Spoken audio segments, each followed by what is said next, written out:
बिस्मिल्लाहिर्रहमानिर्रहीम। इस वक्त पाकिस्तानियों के लिए एक बड़ा मसला ये है कि मिडिल ईस्ट के ममालिक में उन्हें वीज़े नहीं मिलते। हत्ता कि सियाती वीज़ों के अलावा जो वर्क वीज़े थे, जो बड़ी तादाद में सऊदी अरब में, दुबई में, ओमान में, बहरीन में पाकिस्तानी काम करने चले जाते थे, अब वीज़े जारी ना होने की वजह से वहाँ पे भी जो है लोग नहीं जा पा रहे और पाकिस्तानी जो बिज़नेसमैन हैं उनको भी मुश्किलात का सामना है। कंपनीज ओपन कई लोगों ने की, लेकिन उसके बावजूद उन्हें वीज़े जारी नहीं किए जा रहे। तो सवाल ये पैदा होता है कि आखिर वजह क्या है। आज जो कौमी असम्बली की कमेटी में DGFIA ने जो रिपोर्ट पेश की, बड़ी होशरुबा किस्म की ये रिपोर्ट है। इस रिपोर्ट से अंदाज़ा लगाया जा सकता है कि पाकिस्तानियों ने क्या क्या करतूत किए हैं कि जिसकी बुनियाद पे हमारे वीज़े भी बंद हो जाते हैं और पाकिस्तान को दुनिया भर में बदनामी का सामना भी करना पड़ता है। रिपोर्ट के मुताबिक 51,000 लोग जो हैं इस साल ऑफ लोड किए गए, गोया उन्हें जो है बाहर जाते हुए जहाज़ से उतारा गया। इस पर बड़ा शोर मचता है हमारे यहाँ जी कि FIA हुकाम जो हैं, इमिग्रेशन हुकाम लोगों को ऑफ लोड कर देते हैं, बाहर नहीं जाने देते। और उसके ऊपर एक बड़ी तनकीद भी की जाती है कि पाकिस्तान से बाहर जाने वाले लोगों से रिश्वत ली जा रही है, रास्ते में रुकावटें खड़ी की जा रही हैं। हालांकि सूरत हाल ये है जो DGFIA ने बयान की कि 24,000 जो हैं वो सऊदी अरब से डिपोर्ट लोग किए गए इस साल, जो वहाँ भीख मांगना शुरू हो गए थे। जबकि दुबई से जो भीख मांगना शुरू हुए वहाँ जाके उनकी तादाद 6,000 है, जिन्हें दुबई हुकाम ने पाकिस्तान डिपोर्ट वापस किया।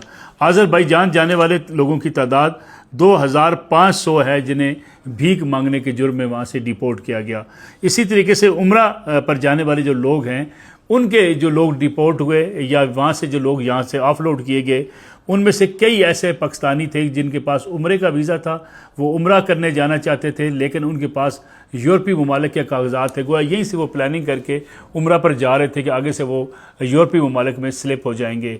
तो गोया उम्रा जो है उन्होंने एक टारगेट रखा, उम्रा एक बहाना बनाया और बहाने के ज़रिए वो दीगर ममालिक में स्लिप होने के लिए वहाँ पे जाना चाह रहे थे। और इस साल 24,000 पाकिस्तानी कंबोडिया गए हैं। आप तसव्वुर कीजिए कि सियाहत के लिए, यानी सैर करने के लिए 24,000 पाकिस्तानी कंबोडिया गए, जिसमें से 12,000 वापस ही नहीं आए। गोया उन्होंने वहाँ पे या ये भीख मांगना शुरू कर दी होगी, वहाँ रोपोश हो गए होंगे, या वहाँ से दीगर ममालिक की तरफ वो वहाँ से स्लिप हो गए होंगे। इसी तरीके से बर्मा में जो सैर करने अफराद गए वो 4,000 थे, 2,500 वापस नहीं आए, यानी सिर्फ 1,500 वापस आए और 2,500 वहाँ पे गायब हो गए। गैर कानूनी तौर पे जो बाहर जाने वाले ममालिक हैं, जिनसे लोग बाहर जाते हैं, उनमें पाकिस्तान 5 ममालिक में शामिल हो चुका है, जहाँ से लोग जो है वो जाली कागजात के ज़रिए या दीगर ममालिक से स्लिप होकर दूसरे मुल्कों में पहुँच जाते हैं। उन दुनिया के 5 ममालिक में पाकिस्तान शामिल हो चुका है। गुज़श्ता बरस 8,000 गैर कानूनी तौर पर जो है वो लोग यूरोपीय ममालिक में गए थे, जबकि इस साल ये तादाद 4,000 हो चुकी है। ये है सूरत हाल इस वक्त मजमूई तौर पे कि किस तरीके से पाकिस्तानी यहाँ से जाली कागजात बनाते हैं, एजेंटों के हाथे चढ़ जाते हैं और उन्हें एजेंट्स मुख्तलिफ मुल्कों से घुमा के सैर के वीज़े लगवा कर आगे भेजने की कोशिश करते हैं। तो एयरपोर्ट हुकाम जो है अगर किसी से पेपर्स तलब करते हैं या किसी का इंटरव्यू करते हैं तो उन्हें पता तक नहीं होता कि जिस मुल्क वो सैर करने जा रहे हैं वहाँ क्या करने जा रहे हैं। जब उनकी तलाशी ली जाती है तो उनके पास से वो पेपर्स निकल आते हैं जो एजेंट्स ने उनको बना के दिए होते हैं कि आपने आगे से गायब होना है। ये वो रिपोर्ट है जो कौमी असम्बली में पेश की गई। इससे अंदाज़ा लगाया जा सकता है कि हमें अपने पाँव पे कैसे कुल्हाड़ी मारी है। अपने ही लोगों के जिनके लिए रोज़गार के मौके थे, अपने ही लोगों के लिए जिनके पास कारोबार के मौके थे, वो सारे हमने मसदूद किए हैं सिर्फ अपनी इन हरकतों की वजह से और उन एजेंटों की वजह से। और साथ साथ सवाल ये भी पैदा होता है कि FIA के DG ने रिपोर्ट तो पेश कर दी है, लेकिन उन्हें इस हवाले से भी अपनी परफॉर्मेंस बयान करनी चाहिए कि इतने एजेंट्स हैं, हर रोज़ लोगों को धोखा देते हैं, जगह जगह एजेंट्स मौजूद हैं, लोगों को बाहर भेजने का झांसा देकर उनसे करोड़ों रुपये हथिया लेते हैं। अगर उनके खिलाफ एक भरपूर क्रैक डाउन हो जाए तो फिर लोग न सिर्फ अपनी जमा पूंजी से हाथ धोने से महरूम हो जाएं, बच जाएं, बल्कि दूसरी तरफ जो है वो पाकिस्तान की जो बदनामी है इसको भी रोका जा सके। तो महज रिपोर्ट ही काफ़ी नहीं, बल्कि FIA को इस हवाले से अपनी परफॉर्मेंस भी बयान करनी चाहिए कि जनाब हमने इन तमाम एजेंटों को उनका ख़ात्मा कर दिया जो पाकिस्तान से लोगों को गैर कानूनी तौर पर बाहर भेजने के लिए कागजात जाली बनाते हैं या उनको पैसे लेकर उनको बाहर के मुल्कों में भेजने की कोशिशों में मसरूफ़ रहते हैं हर वक्त। दूसरा बड़ा अहम मसला, आज तारक महमूद जहांगीरी साहब का अरसे से जो है उनका मुकदमा चलता रहा और बिल आखिर आज उन्हें जो है वो अदलिया से रुखसत कर दिया गया। गोया उनकी अपॉइंटमेंट को जो है वो गलत करा दिया गया, डिग्री जाली उनकी साबित हो गई और उनका वकील बनना ही जो है वो जाली करा दिया गया। तो उसके बाद जज फिर रहने का तो कोई जवाज़ ही नहीं होता था। तो उसके बाद इस्लामाबाद बार एसोसिएशन ने एहतजाज का ऐलान तो किया, लेकिन उस एहतजाज के अंदर कोई जान इसलिए नज़र नहीं आती कि तारिक महमूद जहांगीर साहब के ऊपर जो इल्ज़ाम है वो इल्ज़ाम बड़ा वाज़ेह है कि अगर आप फेक डिग्री के ज़रिए जज बन जाएं और फिर उसके लिए उसको आप समझें कि ये कोई अदालत के ऊपर जो है उसकी आज़ादी के ऊपर कोई हर्फ आ रहा है, तो ऐसी तहरीक या ऐसी आवाज़ फिर कोई अपनी हैसियत भी नहीं रखती है। एक और बड़ी अहम खबर आज की जो वो इस वक्त मोदी सरकार ने हिंदुस्तान का हशर नशर कर दिया है। वहाँ इंतहा पसंदी इतने अरूज पर पहुँच चुकी है कि एक तकरीब में एक डॉक्टर से जो मास्क पहन के आती है, जो चेहरे पर नकाब करके आती है, जो मुसलमान डॉक्टर है, उससे वज़ीर आला उसके चेहरे से नकाब उतार देता है। यानी वो हिंदुस्तान जो अपने आप को नाम नहाद जमहूरियत का चैम्पियन कहता है, अपने आप को सेकुलर कहता है, मोदी ने उसे वहाँ पहुँचा दिया है कि जहाँ हर तरफ नफ़रत ही नफ़रत है।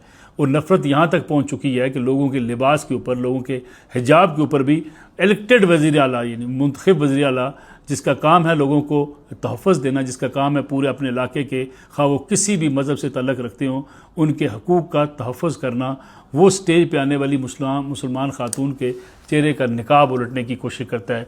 इस पर ख़ासा जो है उनके तनकीद भी की जा रही है, लेकिन चंद नाम नहाद जो इंतहा पसंद हैं वो इस वक्त उनकी सपोर्ट करते भी नज़र आते हैं। क्योंकि हिंदुस्तान के अंदर मजमूई तौर पर अगर आप देखें तो आपको नज़र आता है कि हिंदुस्तान का रवैया टूवर्ड्स मुस्लिम, टूवर्ड्स मिनॉरिटी ऐसा ही हो चुका है कि उनको इस बात की शर्म भी नहीं आती कि जो इक़दाम वो उठाते हैं इससे वो अपने अक़लीतों के कितने जो है हकूक़ सल्ब कर रहे हैं। दूसरी तरफ अगर सिडनी के वाक़यात को भी अगर आप देखें तो जिस तरीके से प्रोपेगेंडा किया गया, आप पासपोर्ट भी सामने आ गया, हिंदुस्तान का लिंक भी सारा उसमें साबित हो गया। लेकिन अगर आप 2 दिन की वो सारी ट्रोलिंग देखें सोशल मीडिया पर तो हर तरफ एक तूफ़ान बर्पा कर दिया गया था कि पाकिस्तान से ताल्लुक़ है उनका, जिन लोगों ने सिडनी के वाक़े में मुलव्वस थे, और पाकिस्तान को बदनाम करने की कोई ऐसी कोशिश जो है वो ना की गई हो कि पाकिस्तान को टारगेट किया जा सके। ये हिंदुस्तान इस वक्त ऐसे रवैये पे जा चुका है कि जिसकी मिसाल दी ही नहीं जा सकती। एक बड़ी खबर है जिस पर आज तबसरा करना ज़रूरी इसलिए भी है, अगरचे जो है वो इस्लामाबाद हाई कोर्ट के जज के बेटे ने 16 साल बेटे ने 2 बच्चियों को जो है वो गाड़ी के नीचे देकर शहीद कर दिया था। उन्हें माफ़ी भी मिल गई, सुलह भी हो गई। इस्लाम में दियत क़िसास और दियत का कानून मौजूद है, इसलिए ठीक है उनको दियत के ज़रिए जो है वो सज़ा से तो बच गया। लेकिन गाड़ी भी जाली निकली, नंबर प्लेट भी जाली निकली और गाड़ी भी नॉन कस्टम पेड निकली। सवाल ये उठता है कि एक बच्चा जो है वो एक नॉन कस्टम पेड गाड़ी अगर लेकर निकलता है तो किस तरह लेके निकलता है, उसके पास गाड़ी ये कैसे है। अब उनके वालिद साहब जो जज हैं वो फरमाते हैं कि जी उसके दोस्त की गाड़ी थी, ये हमारे घर में गाड़ी नहीं थी। अगर दोस्त की गाड़ी थी तो कैसे मुमकिन है कि 16 साल का बच्चा जो है अपने दोस्त की लैंड क्रूज़र लेके घूम रहा हो और वालिद साहब को पता ही ना हो। अब ये सूरत हाल है। ये अगर इस तरीके का रवैया रहेगा अदलिया के जज साहिबान की तरफ से कि उनके बच्चे इस तरीके से लोगों को गाड़ियों के नीचे कुचल भी दें और गाड़ी भी जो है वो जाली नंबर प्लेट लगा कर हो और नॉन कस्टम पेड भी हो, तो फिर सवाल ये उठता है कि कहीं ना कहीं वो जो हमारे यहाँ कहा जाता है कि ताकत और इख्तियार का जो इस्तेमाल किया जाता है अपनी औलाद के लिए, उसकी झलक ज़रूर नज़र आती है। जज साहब को अगर उनके ख़िलाफ़ कोई कार्रवाई करनी है जुडिशल कौंसल में तो उसके लिए तो सबूत और शवाहिद ज़रूर होने चाहिए कि जज साहब ने गाड़ी अब उनके ज़ेर इस्तेमाल थी या जज साहब ने गाड़ी कैसे ली। लेकिन यकीनी तौर पे अब ये जब मामला निपटाना होगा तो ये कह दिया जाएगा कि जी गाड़ी तो उनकी नहीं थी, उनके अप्रूवल के बगैर या उनकी इजाज़त के बगैर उनके बेटे के पास थी। लेकिन सवाल ये उठता है कि इतने बड़ा वाक़या हो और उस वाक़े के बाद ठीक है आपने उनके लवाकिन को जो है वो राज़ी तो कर लिया, लेकिन आप इसमूमी जो जज्बात पाए जाते हैं सोसाइटी के अंदर कि ताकतवर के लिए अलग कानून है और आम आदमी के लिए अलग कानून है। ताकतवर के लिए सुलह करना भी आसान है और गरीब आदमी के लिए सुलह भी मुमकिन नहीं हो पाती।